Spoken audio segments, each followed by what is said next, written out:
But he will then sort of make a little bit of small talk to tell you about the region, how everything's doing. He mentions details of the funeral, which he hopes to have tonight. Yeah, I was wondering when the funeral was going to be. If we're going to go to the Goblin first or not. Did he say how long it's been since she passed away? Because he doesn't seem bothered by it. It's been about a couple weeks, but they have someone who has been casting gentle repose on her. He wanted to give everyone time for all of her children to come home. And he, if you didn't already know this, he would tell you that Issa considered herself blessed to have had hundreds of children in her life. You know, every one that came to her orphanage was family. Okay. So. Well, I think we should begin with finding some garlands of flowers. So, who are your best girls at picking flowers? It's always the little ones. And he'll give you a couple names. And I like that you keep picking Dragon's Dogma music, by the way, Tony. You also cut out that sentence. Yeah, you did. Your face is cut out. After Ant. Nice, got him. He will tell you that the young ones are the best at it, and he will give you a couple names and tell you it can be cut out again. He tells you where they can be found. Callista will saunter out and start sort of taking charge of preparations for the funeral and just beautifying the whole thing. Yeah. I'm gonna go ahead. Wait. Well, if we're just making flower banners and whatnot, I'm gonna find the girls that are working on that, and I'm just gonna pop out flowers because I have druid craft, so I'm just gonna keep popping out flowers for them. Okay. I'm gonna let them choose the colors and just like one after the other. Flower. Yeah. All right. Morgan, this is perfect. Who knew you had such amazing talents? Well, I did. Perhaps people that aren't so consumed with themselves. Sorry, go ahead. I was just going to say the backhanded compliments from this woman. Well, it's more that she hasn't, like, I feel like as children, it's not like he was a druid as a children. Actually, things you would remember about Morgan as a child, because it's coming back to you slowly now. You would remember a quiet boy with a soft smile and a fondness for picking flowers. So I was actually going to, I have a section here and a couple pages where I was going to go over what they remember about you, but we can start it now. You've spent a little bit of time around the orphanage preparing for this funeral.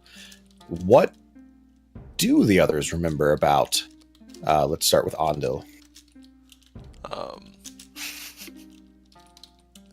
I am typing. About Ondil. He was very rules focused and not very free in that respect, and would try to get people to follow the rules.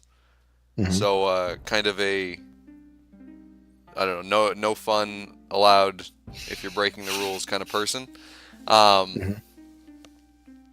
I mean that's going to be the main thing. But it was generally not that big a dick. It was just he thought it was important that people don't break the rules. Not a tattletale, but definitely a buzzkill. Yeah, sure. Very heavily encouraging people to follow the rules. Yeah, no, that's really what it is. Now, do they see a lot of that in the couple of days that they've been traveling with you and then, meeting up with you at the orphanage? He has matured a bit in that respect and understands that there is some leeway, so he isn't as anal about it anymore. Okay. But still a little bit there. Like he's the rolling eyes when somebody does something shitty and that kind of thing. Now, what about Carp? What do they remember about Carp from your youth together? A spastic, scrawny kid who ditched his duties, went to go onto the street. He came home with dogs, and he would fight the neighbor children. He got hurt a lot. And you remember him leaving specifically was very strange. he has grown and he's a lot more gentle. He walks, and it looks like all of his motions are more confident. There's no wasted movement, no spastic movements. He looks well groomed. His hair is well kempt, and his face is shaven clean. Okay. He seems So- to be calm. In youth, probably Ondil spent most of his time just yelling at Carp. A lot of the time, I would imagine. I kicked him in the shin a lot. Fucking dick. Yeah, The same shin, and now he has a limp that. Just over and over again. Now he has a limp that is what you just said, Tony. Okay. Cut out. Morgan. Yeah, not much other than that. I guess he was just quiet, a little. He would be more the kind of kid that just watched in the background and giggled when you kicked him in the chin, the shin, and you found it funny. He loved picking flowers and just generally quiet. But definitely not quiet or shy these days. Not so much. Carp Okay. definitely pressured that kid into doing some weird shit. Callisto. What would they recognize about you from the childhood? From your childhood? And do they see any of that in the adult you? Oh, yeah, I think so. She's rather self-involved, and I'll say I guess. This is a problem with the male voice. It just seems weird to say that. I was always a little self-involved, very sort of, as you said, didn't want to go on adventures in the forest, didn't really want to do, things where she could get scraps or get dirty and that kind of thing. And she always wanted to be around Tavis, kind of like the teacher's pet a little bit. And also around Issa, and trying to help her, oh, you should do your hair this way, and sort of. So she's always been sort of like obsessed with making everything look perfect and beautiful, and she was sort of like a perfectionist when it came to studying and that kind of thing. She wanted to be the best. Okay. And lastly, Pyra. What do they remember about you? They would remember a very sensitive young girl who cried every time it was her turn to kill a chicken for the stew, and just absolutely hated hurting anybody or anything. They'd also remember somebody who was like always eager to help and loved music and loved dancing and would just kind of twirl her way around the bar as she was helping out in the tavern. They also might remember a rumor about her because she just appeared on the doorstep one day as a baby, swaddled in a basket with a note that said, "Please take care of her." And nobody knew where this tiefling baby had come from. So there was rumors around town that she was the daughter of a noble, and all kinds of crazy conspiracy theories around why she had suddenly appeared. Okay. So, I also had a spot for that a couple pages down the road, but... Oh, sorry. No, we're good. It's, since one of those rumors has been revealed, as you guys spend the day preparing for this funeral and still working around the catered guests, obviously Carp immediately puts himself to work in the kitchen and makes himself overly useful. Like he works at a speed and intensity that means he has extra time to do other people's work on top of other people's work. But you do start, as you guys, maneuver about the orphanage and the grounds, hearing the talk of locals, other orphans, some people that grew up and lived in the town, never having gone anywhere else after they grew up from the orphanage. And they do start talking about the lot of you and these faces that have returned after so long. One of the rumors you hear is from Pyra. Excuse me. Ondil, what is one rumor, just one, that is passed around the orphanage about you? Just one. Just one. Does it have to be any category of rumor in particular? Just one. Just one. Well, one rumor is that he was involved with slave smuggling. What? And Carp, what is one rumor that is kind of ushered out under the breath of the people working around you when you're stepping out of the room? Did you hear the Wended Whale burn down? The Anderson boy burnt it. All right. And Morgan. Cops are coming. Yeah, the cops are coming. Run, run! They're sorry, here for that's me. me. Shit. For Morgan, it's more when you heard him say his name, the Corvus name. You remember a rumor a few years back that the Corvus family, the parents had been killed by their adopted son. What is a rumor that people quickly utter in hushed breaths when Callisto isn't around? Trying to decide between the two. If it would want a good one or a bad one.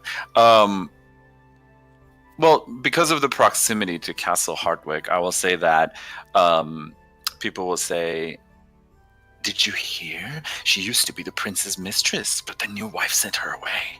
She didn't like her there." Okay. And Pyra. Oh, wait, you already did yours. Okay. Yep, I let it slip and started this whole. No, it's very good. You want to say it one more time, though? Yeah, good. I'll just type it really quick. That's like the entirety of the rumor. Man, now I'm imagining that in like two people trying to whisper. No. She's the owner of the factory of the passport. Morgan's just standing there like, what the fuck? Carb serving them food. Everyone, hears. All right. We all get like a little bit of it, and we all meet later to piece it together. To piece it together, yeah. Like somebody, I've got part 2 of 5. Who's got? Yeah. Hey, that would be at least 3 tweets, so it's okay. It's only 3. I think they extended the tweet limit just so Donald Trump could be angrier at America. Please don't. Please stop making exceptions for this idiot. Also, let's just not talk about it. All right, so It's gross. you guys continue to help out and prepare for this funeral.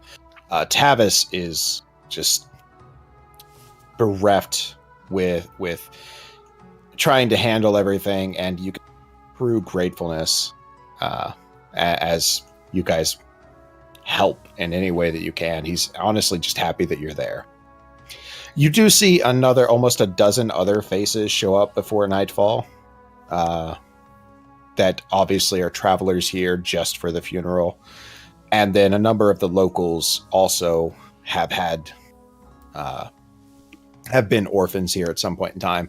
As the funeral's getting ready to proceed, you actually see a man who is probably almost 90 years old show up, and he identifies himself as an orphan that grew up here. And it's a very, heartfelt moment for him and Tavis, and they kind of usher them away. Can I say that?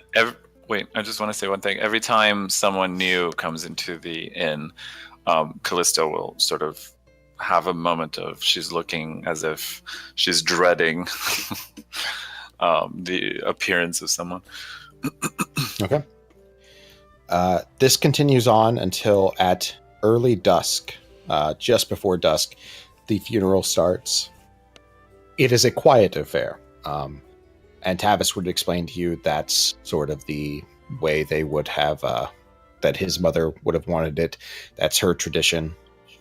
They build a pyre for her, and just in one of the empty plowed fields, they set fire to her pyre, and as the flames pick up and she begins to burn away, Tavis begins to sing. And it is a low, gruff, very... It's exactly what you would expect from a giant singing. It's a deep, powerful song, and it doesn't seem to have traditional